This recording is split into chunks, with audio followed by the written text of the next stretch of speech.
I'm Dr. Ashley. And this is Sherry. And this is From Her Point of View.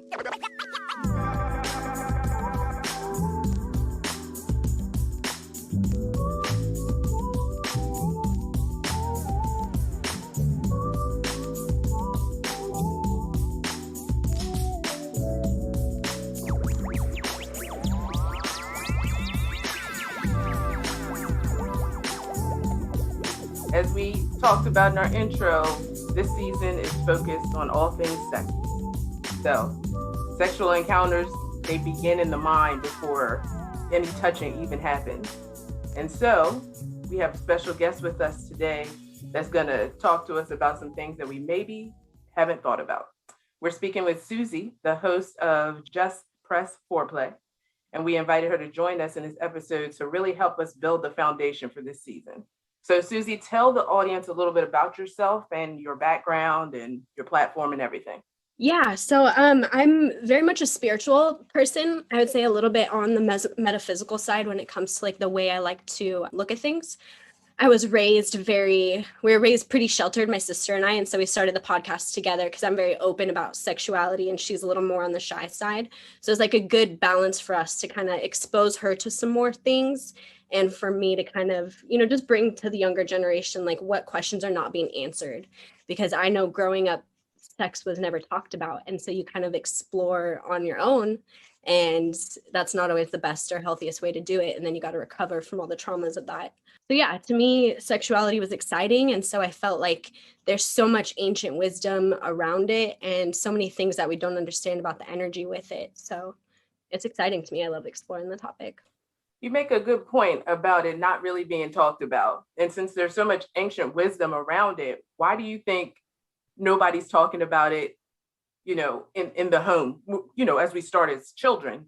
Yeah. The conversation's not really happening. And then we're, off to the races to try to figure this out on our own. I feel in a lot of ways, I feel like society's kind of done that to us because we're coming out of a generation where marriage was such a huge topic kind of forced on everyone. Like that's how the dreams are made. You find your coupling person, you start your life, you go on with all of that. But we're starting to see that it's not so cut and dry like that. And people are rushing into relationships and you're not fully knowing one another. You're just kind of checking the box. Because our grandparents always told us like, no sex till you're married, all of that kind of stuff. And I feel like that's one of the big factors was stay away from sex, stay away from sexuality. You don't understand it. You're too young to get what intimacy is. But I feel like if we were taught that younger, we would have more confidence coming into it and save ourselves from a lot. Right. And then just having that negative conversation in the beginning, stay away from it. Don't do it. Yeah. And then you take that with you. And they don't give you any meat other than that. Just stay away from it. You'll get pregnant. You'll get pregnant. Like that's what will happen. You got anything, Sherry? No, I like what you said. I wrote down here because, I'm always taking notes that you said like staying away from it and not having the knowledge. If sex was something that was talked about early on, we wouldn't be traumatized as we go through the process. And then when you talk about intimacy is on so many different levels, but we just see it as sex and it's so much more than that. Yep, I agree 100%. I love, and this kind of goes in with like the ancient wisdom and stuff, because like with Tantra and with Kama Sutra, it goes the same. You kind of hear those words and think sex.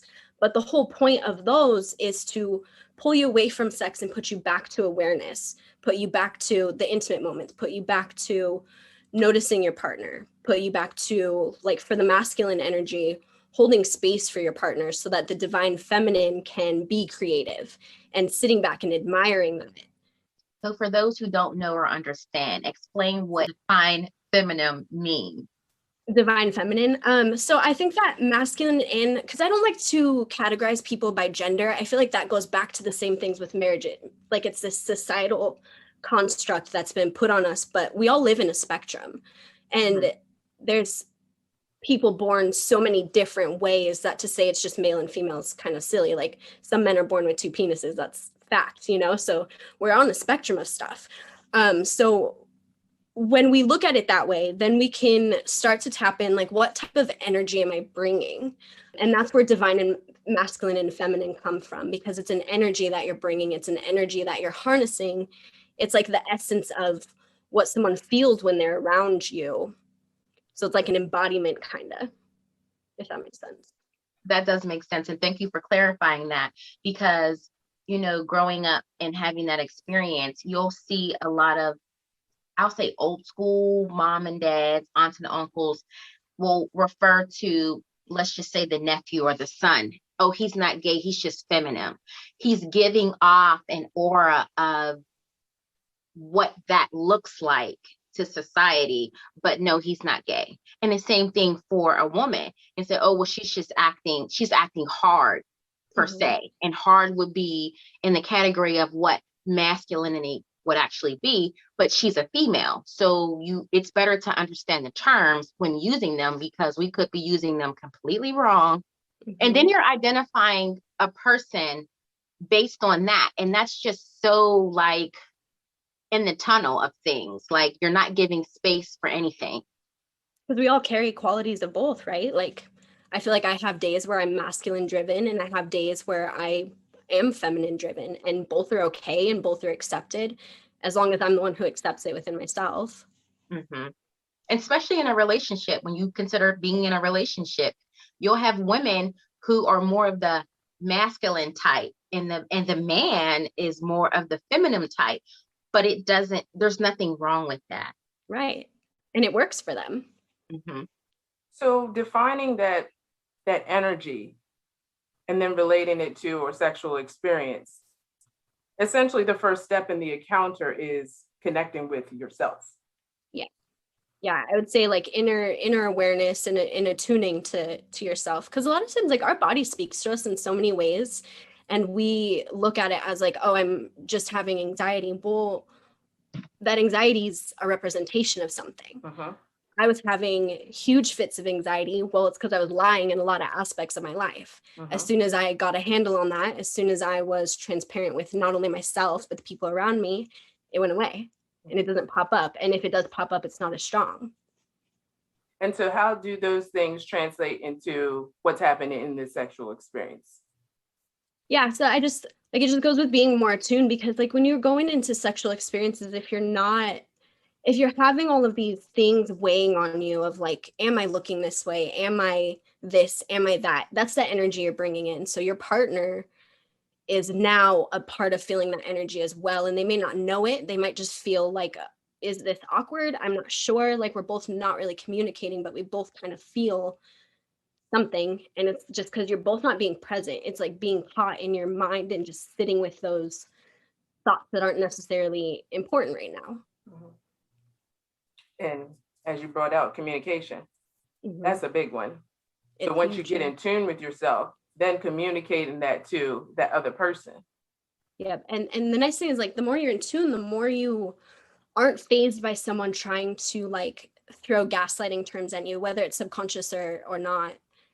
You kind of let it roll off because you're like, no, I'm sure of myself. I know what I'm speaking. It's just mind blowing what you're saying, because it touches on more points than what we anticipated. It's not just about sex. It is about learning about yourself and being in tune with who you are. And you made a good point when you said having anxiety, and you're having anxiety because you're lying to yourself in your life. So you're basically being a fraud and trying to be present at the same time, and you can't. And your body's like, hold up, we need to sync up here. Like something's off. Exactly. So yes, super in tuned over here. So let's go to your outline, and I want to incorporate everything that's there because it drew me in, and I just want to know so much. We're talking about vibrations. In that connection with yourself, let's talk about how that relates to all of this. So something I've kind of taken on in the last, I want to say 6 months or so, because I've been doing a lot of studying on vibrations, frequency, types of healing in that manner, because we are vibrations, like if you do frequency with water, you notice how water changes. We're 70% water. So it just makes sense that, we're all vibing together basically. But I started to notice moments in my life where, because I'm an empath, so it's really easy to just absorb everyone around me. And it's hard to be present in those moments because you're like, okay, I'm feeling all their emotions. I'm feeling all of this. I'm trying to figure out what is even mine, like right now. And with vibrations, I sort of picture myself as like a sound bowl. And so when I need to like reset or like just get all of the energy that doesn't belong to me away from me, I just envision the sound bowl, like 2-second inner meditation.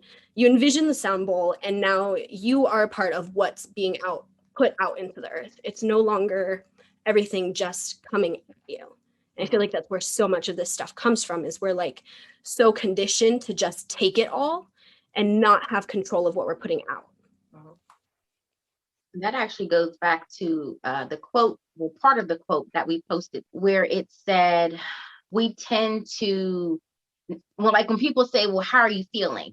We don't know how to communicate our feelings. And I said, well, for me, I don't, because I'm so focused on what you're going through and what's going on in your life that I kind of bottle up my feelings as if it's irrelevant, because I don't want to put that on you. And that's the same thing, like you said, taking in all of that energy from everything around you and not being able to filter out your own, when that filtering is what keeps you balanced. Yeah, so I had to start paying attention to this stuff because I was having like migraines. I was having like anxiety fits where I'd throw up for like 12 hours. And I'm like, vibrations, it's frequency. I got to get a hold of it. We'll definitely be more in tune to that now moving forward, because I don't think we realize what we take on throughout the day. And then, like for me, I don't sleep at night sometimes, and that's why, because I've taken on the world and I don't know how to expel it back out to just focus on that moment in time, which is rest. I should be resting, but I can't, because I'm still boggled down by everything and everyone that happened today. Yep. And then I would get like the feetless, the restless feet syndrome, where you're just like, I want to lay here, but I have to get up. But it's like, it's amazing when you start meditating, and like breath work is massive for that. Just breathing in real deep out your mouth and just envision you as a sound bowl for 2 seconds. It does amazing things. You're basically reprogramming your body, like you're reprogramming your ways of responding to things in a way. Yeah.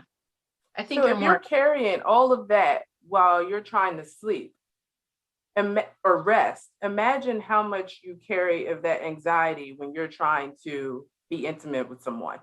Yeah. And there's so many sexual situations where women don't come. They don't, because, like you said, you are more focused on your partner because you love your partner. Our society's kind of been conditioned to only focus on male ejaculation, which is way backwards. And, we're not taught how to make sure that our mental space is clear so that we can be there and be present for that. And that's why women aren't having orgasms. There's this amazing documentary I watched called Orgasm Inc.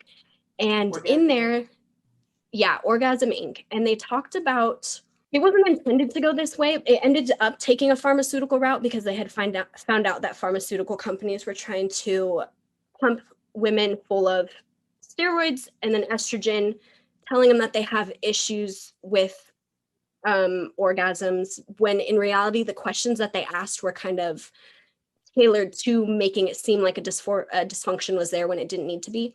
And even the guy who wrote the survey afterwards was like, it wasn't on there, but if you had taken a survey on how many of these women are overstressed and that being the reason for them not having orgasms, that would be why. But based off the study, it wasn't shown that way. So the documentary took a completely different direction, but it just goes to show you how important it is, that we need to be in tune, because women have multiple orgasms for a reason, and men can only come once for a reason. And it's something we should pay attention to. And what are the reasons? In my opinion. So semen retention is kind of like a new thing that's been going around social media, but it's an ancient practice. And in my opinion, it goes hand in hand with Kama Sutra, because Kama Sutra is kind of like self-mastery positions, masculine holding space, woman being creative. So with the masculine holding space and the Kama Sutra being about having that self-control, semen retention comes in when the man's goal is not to ejaculate. There's a few ways to do it because everything's kind of on the spectrum. But if you want to go the extreme route and practice with this, you can practice not having sex for 3 weeks.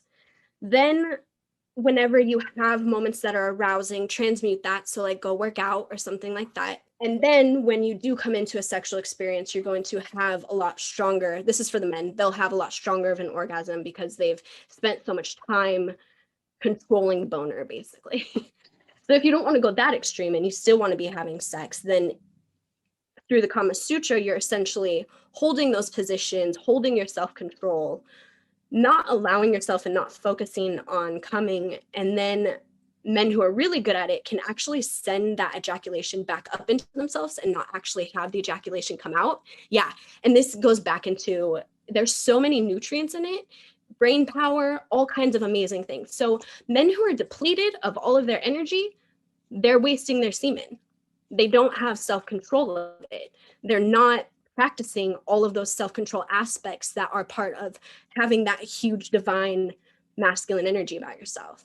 I think it's kind of difficult to get to that point where you're able to like make the cum not actually come out, but regardless, you can hold a boner for longer, you have more stamina, and it makes them be aware. So it makes them in tune with their partner because they can't focus on just themselves, otherwise they'll come. So essentially it's like it's harnessing all of that energy and like you said, all of the nutrients and everything that compose semen itself. Yeah, is really just being retained in the body. Yep. That's interesting. And you can look it up. There's so much, like I said, it's ancient wisdom. So there's so many different aspects to it. So you can like find what you like, take what works for you or whatever. But regardless, I think it's important for men to know that self-control is huge, and it's not taught right now. Men just go and blow their load, and then women are just left hanging. And I'm like, if you would actually tune in, you would enjoy making her come multiple times. And because your focus is there, yours is waiting till afterwards, and it's rewarding. And so earlier you were saying about how they can come once and then women can have multiple orgasms. So the reasoning behind that is? So when I was doing research on sexual energy, they don't divide it by male and female. Right. So it is just my opinion, but it does say, because people react differently. So some people doing the abstinence from sex get more agitated. And that's why, in my opinion, I think that women are meant to come more often. I think we're meant to make ourselves come more often. I think we're supposed to be more in tune with that on a solo level, and then also in a partner level, but first in a solo level. Because for women, I feel like when you're releasing that energy, for women, after they come, they can go do a million things. A man, after he comes, he's got to go take a nap. And so that's where that kind of comes in for me, because I'm like, we get amped up afterwards. We have more energy afterwards. It's like a elevating kind of thing. So in your opinion, we have more energy afterwards because we're not doing it as often as men do. Men are losing that energy every single time that this. I just think it's a difference. I think it's like a chemical difference in women and men. I think that because that nutrients is there for men and them losing that's what causes that. But for us, there's no nutrients lost in having an orgasm for females. It's just a surge of energy. So in a lot of ways, there's stored energy within your body, which could be energy that's weighing you down in a sense. And now that's getting released. So that could be why we have more energy afterwards, because it's kind of like a release of all the shit we've been holding on to that we don't need to. I don't know. I have more energy afterwards. I do too. And they'd be mad like, well, I'm not going to bed. I got to go wash the dishes. I'm ready for life now. Right? What time is it? 12 o'clock. Oh, no, I'm up. So I wanted to go back to a point, and this may be outside of the outline of things. But when you talked about orgasm for women, I was reading through some of the things that we had written down, and you talked about emotional orgasm. So I went to look it up. Yeah. Like, well, what does that mean? And I actually found a page where a blogger talked about, she called it blockbusters. When you think about how the mind is so caught up thinking about everything else except for the moment, a lot of women are not having orgasms because they're not in tune to the moment. They're thinking about, what's on the schedule for tonight and how tomorrow's going to work out and what their boss may have said. Like, you're just not in tune to the moment. And so with that, she said that she called it blockbusters. And she said that it is what it's called. It's the mind or the body not allowing you to fully be emotional in the sense of having an orgasm. So you're emotionally disconnected because you're mentally not present. Right. Or it's not happening. Yep. It's just not happening because you can't mentally be there, which is the case for a lot of people. There's also a term, so emotional orgasm, I had found a different interpretation, but it could have also been, because there's so many different like beginnings that they put to it. A lot of people will have like crying orgasms and they don't know where that comes from. Mhm. And they'll just start sobbing when they have an orgasm, and then it like scares their partner because they're like, wait, did I? And then the communication's not there, and they're like, I don't even really know what happened either. I'm just like randomly sobbing, and it's like the release of energy, it's like the release of letting everything go. Your mind was finally able to stop holding on to all of those things, whether it be subconscious or not. But like, that's what good sex is supposed to do for you. It's supposed to release all of that stagnant energy. Mm-hmm. And a lot of women are not having good sex because they're not able to release that energy. And it goes back to what you said.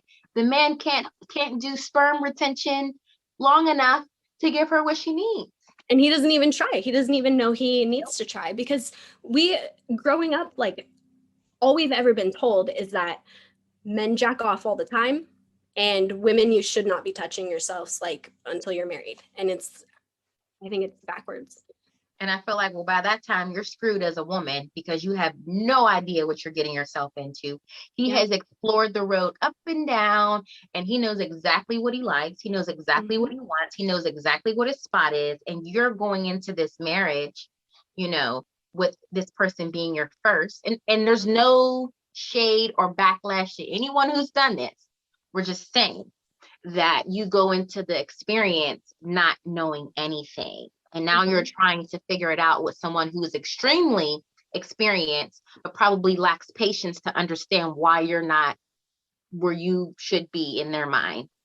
Well, and the sad thing is they're probably experienced in themselves, but they're probably not experienced in being like attuned to the body that's with them, It's amazing to me how we talked about Tantra and Kama Sutra and all of the things that go along with that. And then it skips to this, I guess that's when the Christian thing came in, and you had this basis, and then everything became restricted, and everything became wrong, and everything had a negative connotation associated with it. Like shame culture. Right. And then also for women, there was never any focus. I mean, after Kama Sutra and Tantra, there was never any focus on the woman having pleasure at all. That was never the goal. And so there's so many women that are having sex on a regular basis and they're doing it for the partner.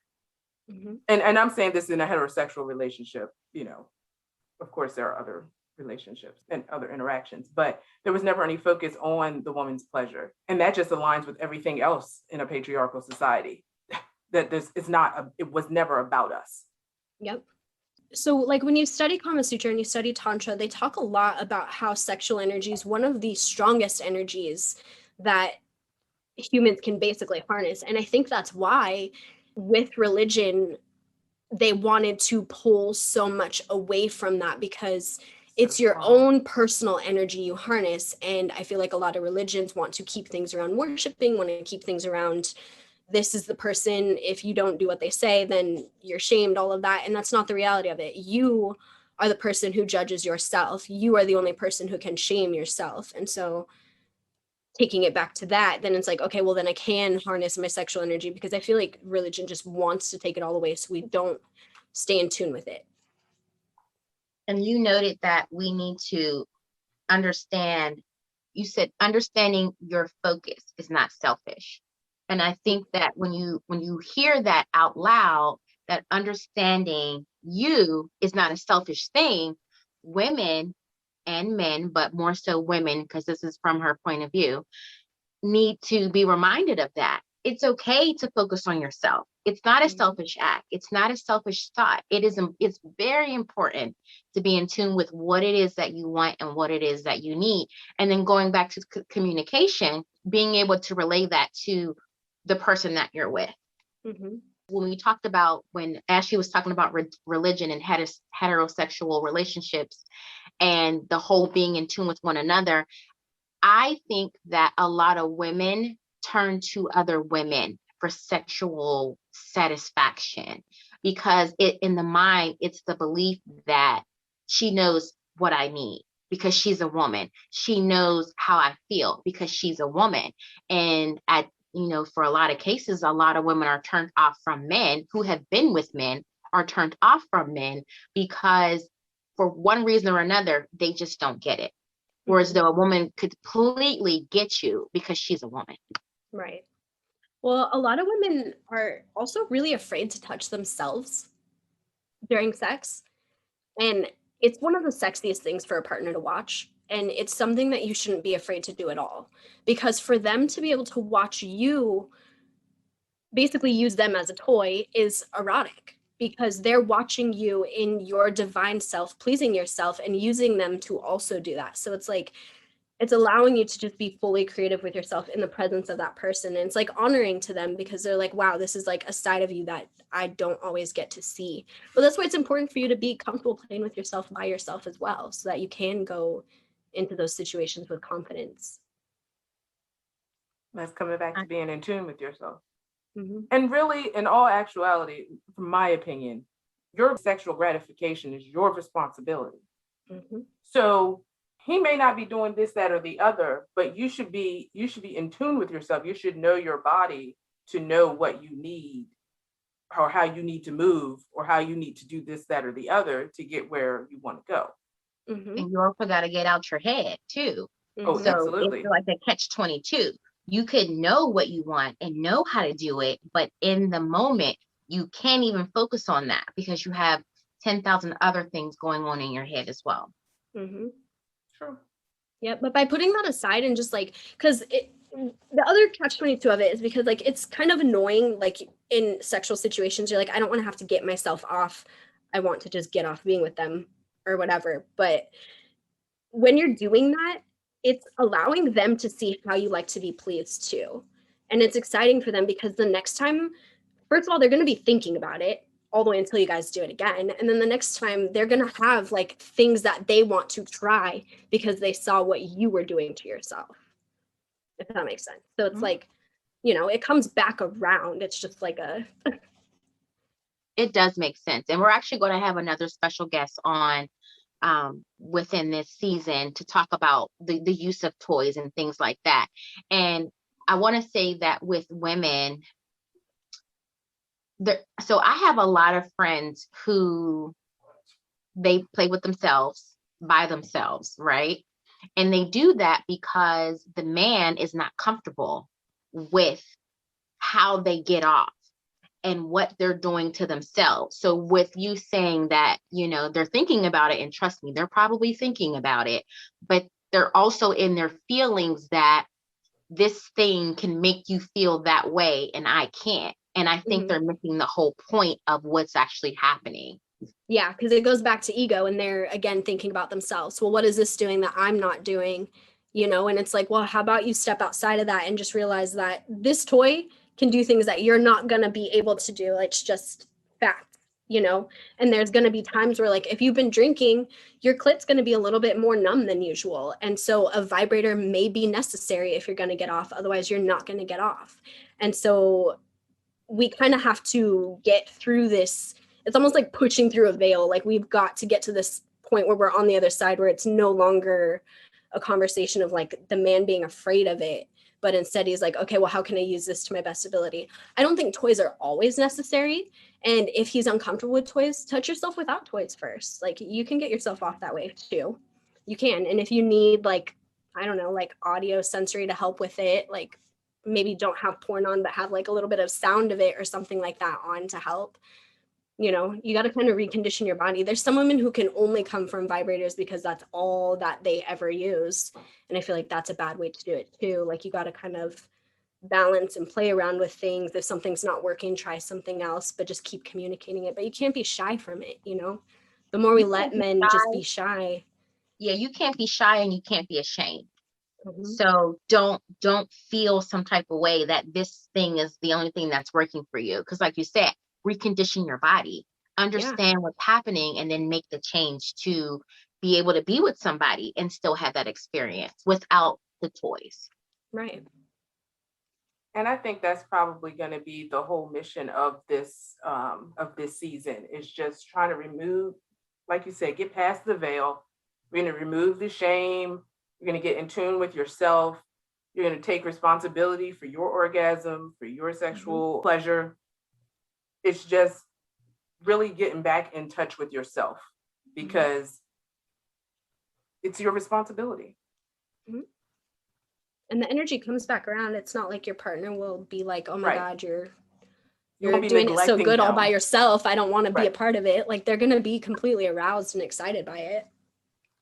No, Suzii, I'm serious. Like, they be legit mad.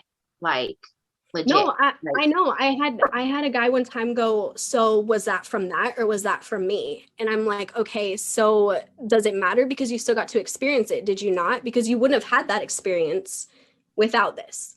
So what are you really upset about here? Yeah. And it's like, just be upfront with it. We can't be afraid to correct it, you know? Like, and men need to be men, not little boys. Exactly. And in that situation, if you were to say, well, it was because of that and not because of you, now you're all in your feelings about something that's totally irrelevant, because we had a moment together and all you could focus on was how it made you feel. Forget how I felt about it. But like legit mad though, like legit. Yep, little boys. I'm like, I don't have patience for it. It makes me angry because, you know, like, don't. Like, if you were a woman and you had a clitoris, you would understand. So, and that's another thing that we need to talk about. And maybe not necessarily fitting into this episode, but we need to be educating our partners, because just like we didn't get all of that at home, they didn't either. You know, it was never a conversation about the female anatomy. No. There was never a conversation about what she may need or, you know, what feels good to her. There was never a focus on that. It was about him. Yep. And it has been you just carry it right on over. Mm-hmm. And then every relationship they get into, that's the mentality they've been conditioned to have. And it's not their fault and it's not our fault, but it's just something we need to start bringing awareness to and like slowly shifting, you know? Mm-hmm. And but I mean, I think the media, I mean, look at the scenes and things that you'll watch on TV or you'll see on TV. The guy will throw up on the table and just hop on in. Right. It's not happening in real life. I mean, I don't know about everybody else, but I mean, you might need to finesse the situation a bit. I mean, nobody's just ready to receive just like that. You know what I mean?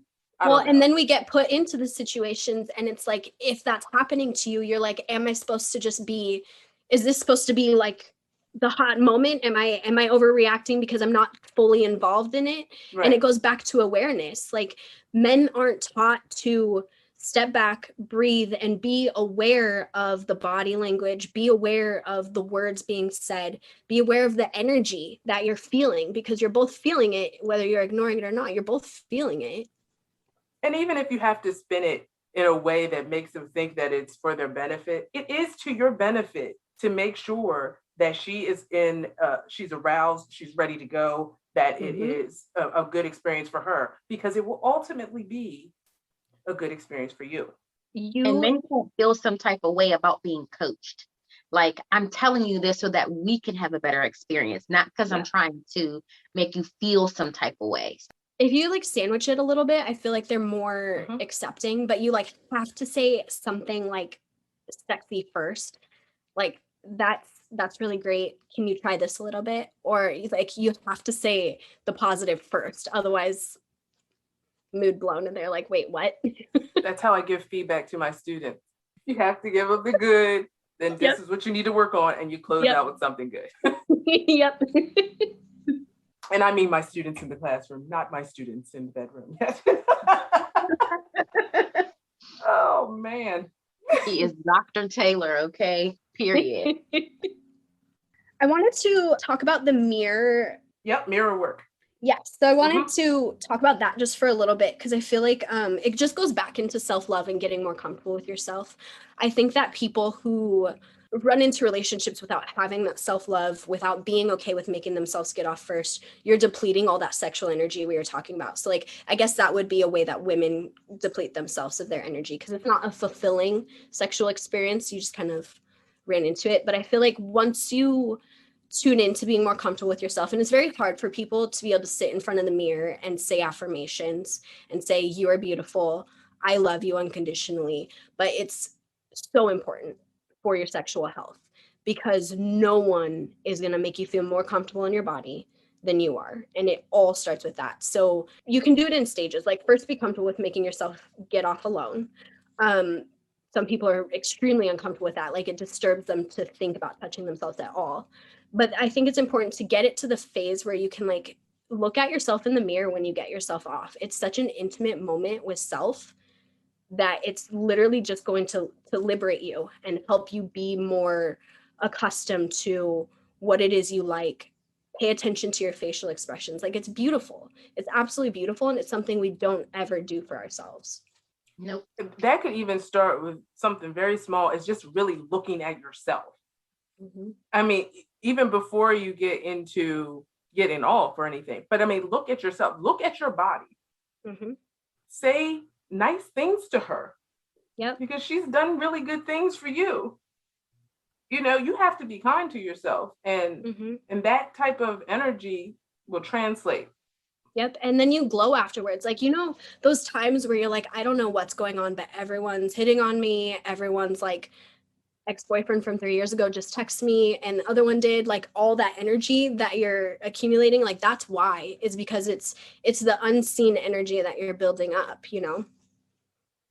And then think about the many women who've never really looked at themselves. Like, get a hand mirror, take a look, and see what's going on down there. Yeah. Like, be able to navigate the area. Yep. You got freckles down there, know where they are. I mean, like, really look. It's amazing to me how many people just really don't even know what they look like. Yeah, like, it's like a no-go zone. Yeah. What'd you say? But you busting it wide open for the wax girl and the gynecologist, but you don't know what it looked like down there? Right? And why not? And why don't you? And I think we've been told that they're ugly. That, and because we were never told that was ever okay. So the more we say, like, you can do this, it's okay. It's yours. Maybe more. Exactly. What does it look like? What It's does yours. it smell like? Yeah. No, it's important to know those things, because then you recognize when your food's off, you're going to smell off. And if you're starting to get headaches from your food, like, your vagina's probably telling you what food you were eating that made that happen, you know? That's the other thing, not just looking, but becoming comfortable with familiar with what you smell like. Yeah. Knowing when that's off. And, you know, being able to identify when things have changed. Yeah. The one thing sorry, go ahead. No, you're fine. We had in past seasons, we talked about knowing what it smells like and how a lot of women are not familiar with their own scent. And your scent can be not a little off, but way off. But that, for you, that's normal, and that's not normal. But you would never know that because you're not in tune to what it should be like. Well, and a lot of women are just scared. Like, if it's off, what am I going to do? Like, just the sheer thought of that is like paralyzing enough to like not have them go to the doctor or something like that. That's why some people have like STDs that they let go on for who knows how long, because the symptoms aren't there, but they know something's a little off, but they're not paying attention to it, you know? What was that one we were talking about, Ashley? Bacterial vaginosis. You know something is off when you have that. Like, I don't care if there's nothing normal about that. So, but you would never know if you're not exploring what it was like, as opposed to what it is like now. Like, you'll know. Yep. I would say the one thing to avoid with mirror work, because if you have low self-esteem, it's easy to let the negative thoughts kind of take over, but it just goes back into reconditioning yourself. You notice a negative thought, you replace it with a very positive thought. you notice that you hate this scar that you have. Well, this is my favorite aspect of myself in this regard. So always have your like buffer that you have to like redirect what it is your negative thought, what's your positive thought, to go over it, and just keep doing that until you get to a state where you don't even think about your negative stuff anymore. So in the outline, I wrote down, and excuse my language, I wrote down fuck the mind fuck, because don't mind fuck yourself. Like, people do it to you all the time. Don't do it to yourself. Yep. I say it all the time. Like, the world is the biggest bully. And so why are you going to be bigger? Like, everyone in the world is a big bully to you. So why are you going to be a bigger bully to yourself when the whole world's going to do that to you anyway? Mm-hmm. Yep. Be kind to yourself. This is good stuff. I know. And the thing about it is, it could go on and on forever, because I feel like we're kind of all over the place, but then we come back to just coming back to yourself. Mm-hmm. So we talked about that in the beginning, and then we've gone over to this or that, but it all comes back to you. Well, Suzii, you are giving us a wealth of knowledge over here, and we absolutely appreciate you. So when we think about the outline and what we're discussing, what are 2 or 3 things as a recap that we would take for ourselves? What would I want you guys to leave with? That would be great. I would say the most important things: learning the language that your body's speaking to you, because I feel like that's the one thing we're not attuned with. So just the personal awareness, knowing where your freckles are, knowing what your vagina likes, knowing all of that. And then just not being afraid to demand your own pleasure. Yeah, so learning the language of yourself and demanding your pleasure. Like, don't apologize for it. It's a beautiful thing, and the right person's going to appreciate it. That's good stuff. And fuck the mind fuck. Don't do That's what you're taking away? That's what you're taking away. Absolutely. I feel like we touched on so many topics that others are going to want to dig deeper into. So how can our listeners connect with you? Yeah, so I have a website, Just.Press.Foreplay.com. So JustPressForeplay.com. And then all my links for everything are on there. All of my episodes are on there. The beginning episodes that I did were all about everything we talked about. So like sexual energy, getting attuned with yourself, because I wanted to have that be a good base for people to start. So yeah, JustPressForeplay.com is where they can find all of our episodes on that. And everything is just like my personal opinion, my personal experience. I made a Pinterest board because I wanted to have a place where everyone could get all of the information that I'm getting. So there's a Pinterest board link on there as well. And if people want to dig deeper on like some of the YouTube video research that I've done, it's on there. The documentary for Orgasms Inc. is on there. And so you would recommend that they start from the beginning? If they want to learn about sexual energy and stuff, you can skip the About Me episodes because it's about me and my sister and stuff. But the first, I want to say up until episode 13, all about those types of things, those types of topics. Good. And you're also on social media, so give us your social media information. Yeah, I am on Instagram. Facebook was giving me issues, so I am just on Instagram. And that one you can find through the website as well. But Instagram, Pinterest, and then also Reddit, but that's a little bit of a dark hole of the web. I jumped onto your Reddit, which I thought was actually a good idea, because it gives people the opportunity to talk about these things without being known. And I think we talked about getting past the shame and all of that, but you still need to have a safe place that you can go while you're working through those things. Mm-hmm. And those people could get on there and talk and say what they needed to say anonymously. I thought that was a good idea.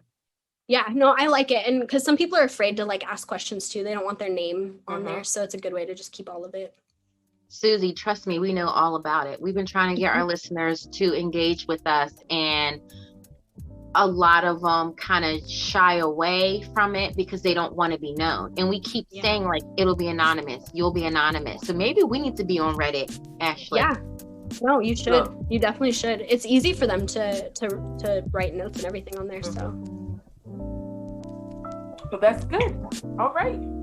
Well, thank you so much for having me. Oh, I'm so glad that you were able to at least we had a good conversation, but at least whet our appetite to go ahead and dig a little bit deeper into all these concepts we talked about. Yeah. And we would love to have you back as well. Yeah, we might have to do some follow-up. I would love that. I'm such a nerd for all things metaphysical and energy and, you know, the unknown, just what we feel. When you like it, it's easy to talk about. Yeah, definitely. You've been listening to From Her Point of View, the show curated specifically for women by women, covering a wide range of topics. Though this is From Her Point of View, we want your point of view too. Become a part of the show. Questions, comments, and feedback are welcome through Instagram and Facebook, where we post regularly. Email us at fromherpointofviewllc@gmail.com. Leave us a voicemail at 443-507-8032. Tune in weekly, and please share with your family and friends, as we can be found on your favorite platforms: Apple Podcasts, Podbean, Google Podcasts, Spotify, and Amazon Music. Thank you for listening to From Her Point of View.